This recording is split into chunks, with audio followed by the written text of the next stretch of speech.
Ladies and gentlemen, welcome to the kitchen, the cheap kitchen. Today, we make ramen. Why? Because it's easy, it's cheap. I'm going to show you how to make it not taste so, well, like ramen. I'm going to get a few things together here. What we're going to need. I will show you the ingredients.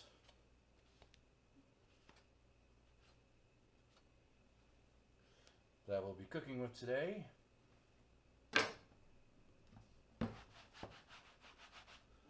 Washed up a few dishes, pardon me, excuse the noise, I'm dropping shit in here. What you want to do when you cook ramen is make it not be like ramen so much, because ramen kind of sucks by itself, alright? So what we're going to do today is, and this is what you need to do, you need to go to the grocery store and get you some kind of bratwurst or sausage or something, because you can add this stuff to just about any meal. Well, maybe not cereal or something, but you can put this in like you can add a couple of these sliced up to your hamburger helpers, or just put it in with some yellow rice or something, and it'll spice it up a little bit. You can get, I got an andouille recipe here that's a little bit spicy. You can get spicy, you can get, cheddar filled and all kinds. These right here cost like $2-3, maybe $3.50 at the most, depending on where you get them. And you can add a couple of these to just about anything to make it decent, like ramen.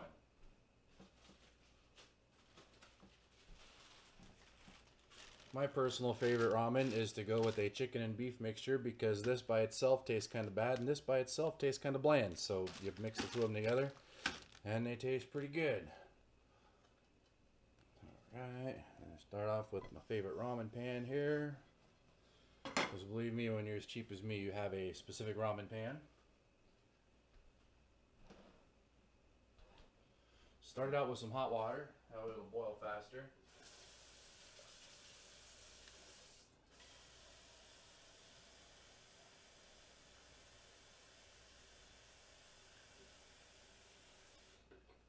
And if you cook ramen all the time, you know just about how much water it takes.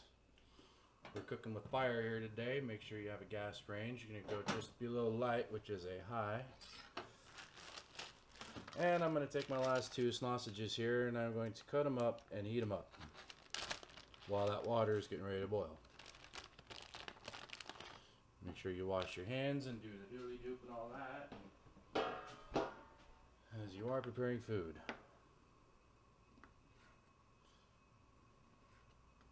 For cooking utensils, I strongly suggest you go to Tuesday Morning if you have one in your neighborhood or town, wherever you're at.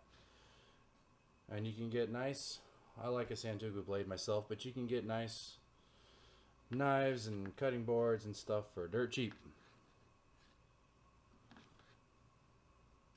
And if you're a college student that just happened to search on how to cook ramen, I have no idea how you would have ended up here. That's a tip. Go to Tuesday Morning and get your cooking utensils. Thank me later. I'm going to put these in my measuring cup here if I don't drop any. I'm going to add some hot water to this and microwave it.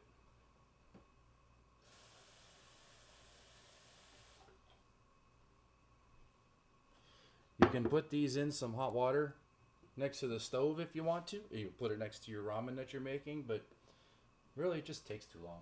You need to microwave a little bit. Them sausages is already cooked.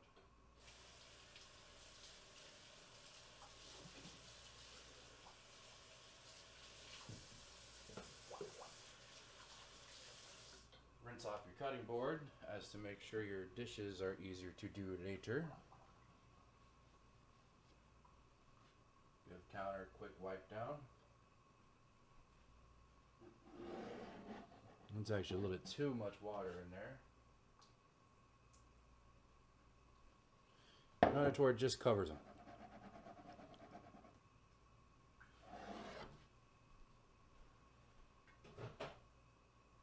I'm going to put that in the microwave, but I'm not going to start it yet. I actually want to get this to where it's almost boiling before I get that going. Now, I know people like ramen either soupy or dry. I do mine a little bit in the middle. kind of a soupy dry, I guess you could say. It'll make sense once I get to it. I've been making ramen this way for a long time. And really, it's the only way I like my ramen. I've tried my ramen dry, but you tend to get pockets of flavor in between pockets of blandness when you make it dry. Because the dry seasoning doesn't really, it doesn't really dissolve all the way.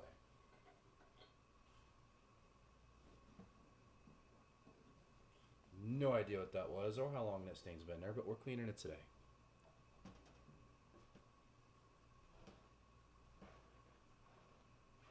And when your ramen has patches of flavor in between the dry noodles, the noodles are cooked, of course, but it's weird. You'll get a mouthful of flavor and then the next mouthful will just be nothingness, and there's no continuity to it, and it just kind of sucks. So I would figured out a way to make it be not that way, but at the same time not soupy. Because soupy ramen kind of sucks. All your flavor is in the soup and not really in the noodles. And if I wanted to do that, I'd just heat up some beef bouillon cubes with some regular old thin spaghetti or something, and that's not what I'm making. I'm making ramen. I don't want soup. I just want some flavored noodles. These flavored noodles, specifically. And this is the way I make it. You don't have to make it this way, but I'm making it the way I like it because that's the way I like it.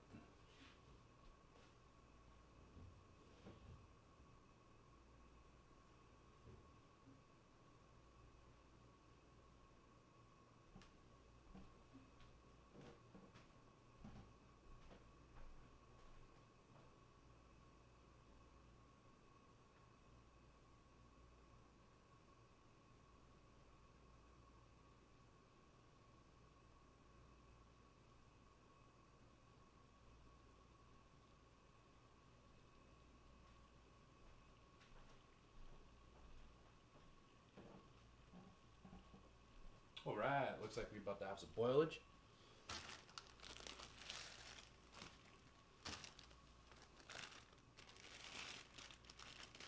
Put your noodles in. Make sure one of the ramen cakes gets stuck on the corner of the bag and then rips dry ramen everywhere, because that usually happens. And now I'm going to go start my sausages for 1 minute on high.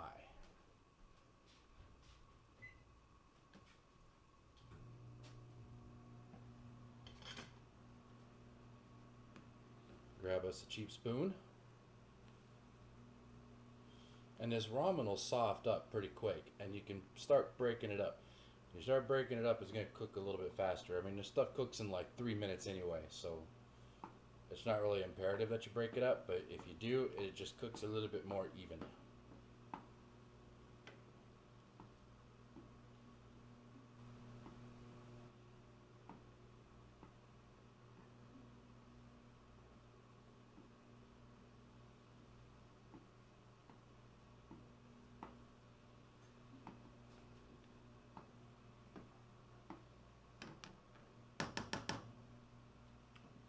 I'm going to try to make a series of cooking videos for this channel, for my channel, because I've realized that when I cook for other people, they seem to like what I'm making. Either that or they're lying to me. But they seem to really like it.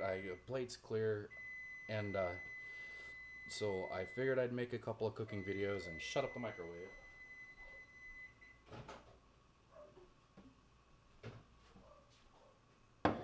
Now you see sausage is starting to cook a little bit here. Only been in for a minute. We're just going to excite the water a little bit. You don't really want to cook this for over a minute and a half, 2 minutes at a time, because the water will get up to boiling temperature, but it won't actually boil until you stick something in there, and it'll boil all over the place. So you kind of want to be careful with that. Just cook it for like a minute at a time. You don't have to heat it up too much when it's in a small quantity like that.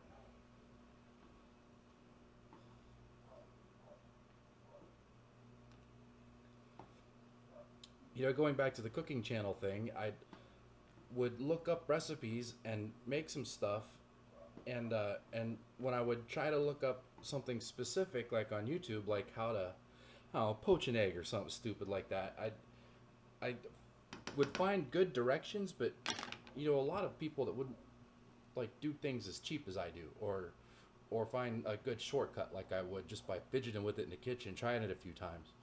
So that's why I decided to make some cooking videos and maybe set the tags right, and hopefully some people learn some things that I've learned along the way. Our ramen is almost done, by the way.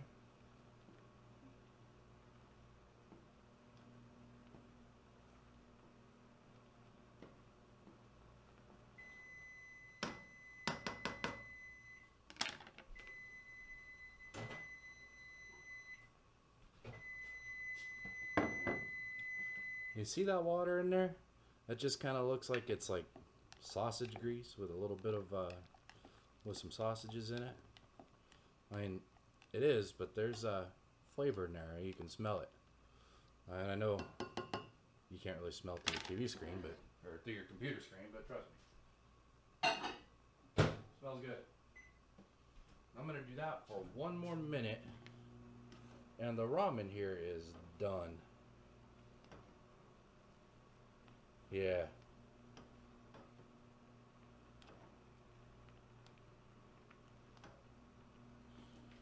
So we're gonna cut the heat to that, and then I don't use a strainer when I do my ramen. What I do is I turn the sink on hot water so that way I don't boil in hot water going down our plastic drains. And then I just kind of go off to the side here and then dip the water out that way. So that's what you're about to listen to.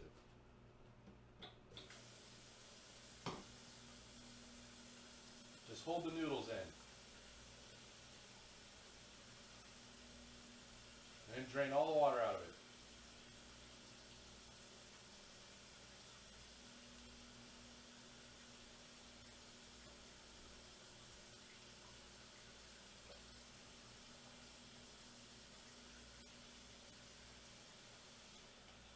Maybe give it one rinse.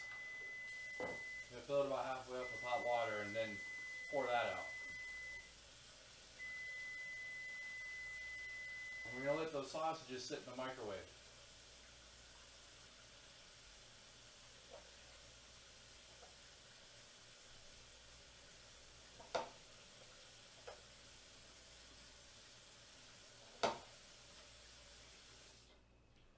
Alright, see this? Almost no water in there. Just a little bit in the very bottom. And I'm actually gonna dump that out.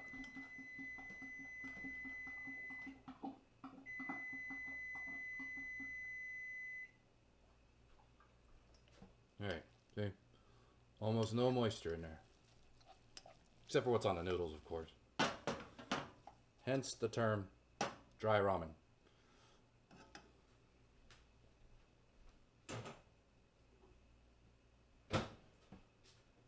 So our sausages. First thing you want to do is grab a little bit of butter. Straight up butter. None of that margarine bullshit. Just regular old butter. Take about a tablespoon of it. About yay much.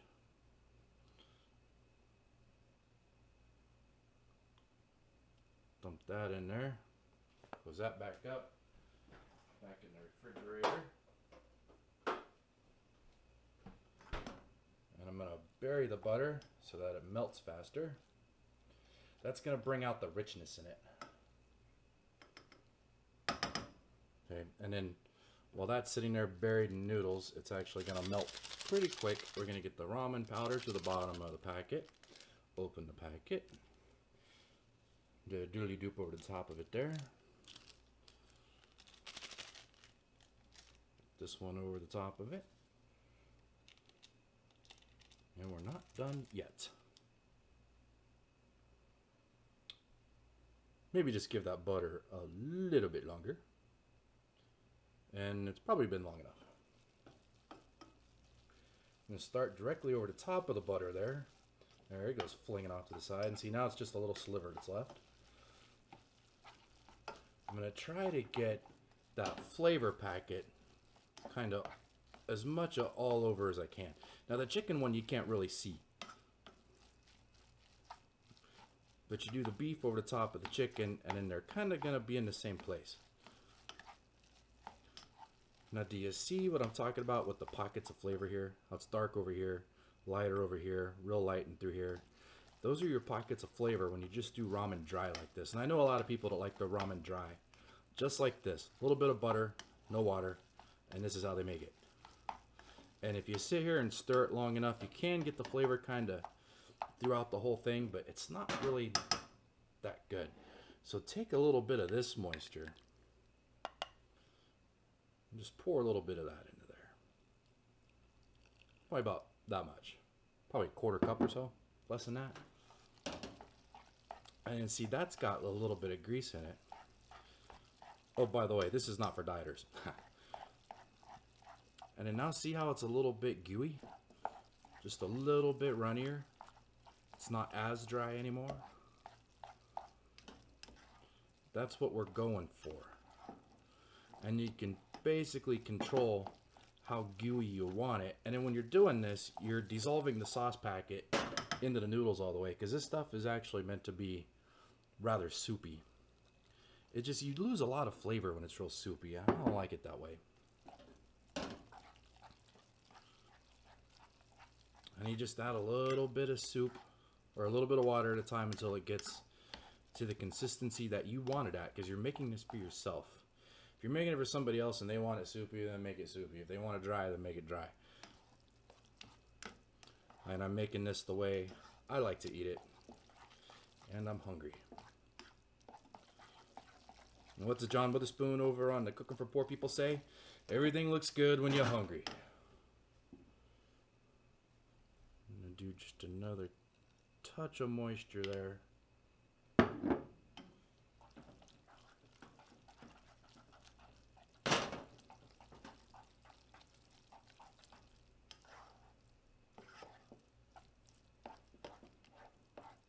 And see that? How it kind of falls in on its own. But there's no moisture coming out of it. I mean, you know, like no pools at the bottom. That's when you start to get a little bit more soupy.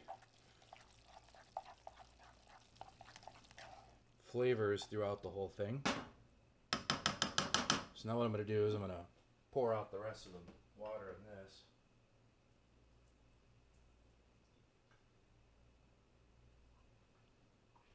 And then take my heated up sausages here, dump that into there. Oh, I out of room in the sink. Stir this up just a little bit. And if you want to, you could put some green onion in it. I mean, that'd be alright. I mean, it's just, this is the cheapest way to do this and actually spice up some ramen to make it a little bit better than the stock. Because let's face it, stock ramen is flavorless. It has no soul to it. You can put a... You know, chop up a green onion, put in there, it'd be alright. Maybe some mushrooms or olives or something. I mean, it's just plain old noodles with some flavor, so you can do whatever you want with it. So, but this is the way we're making it today. I'm gonna grab me a bowl. In this case, a mixing bowl right here, and then I'm gonna dump this in here, and then I'm gonna eat it because I'm hungry.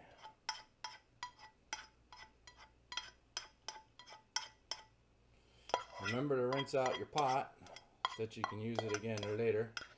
And if you let this stuff sit in there, it just turns into sticky crap that you gotta wash out later.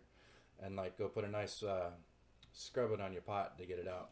And I don't want to do that. It's better for the non-stick surface if you just rinse it out after you're done using it. So I'm gonna do that, and then I'm gonna eat while this is still hot. And there you go. Lunch is served. Goodbye.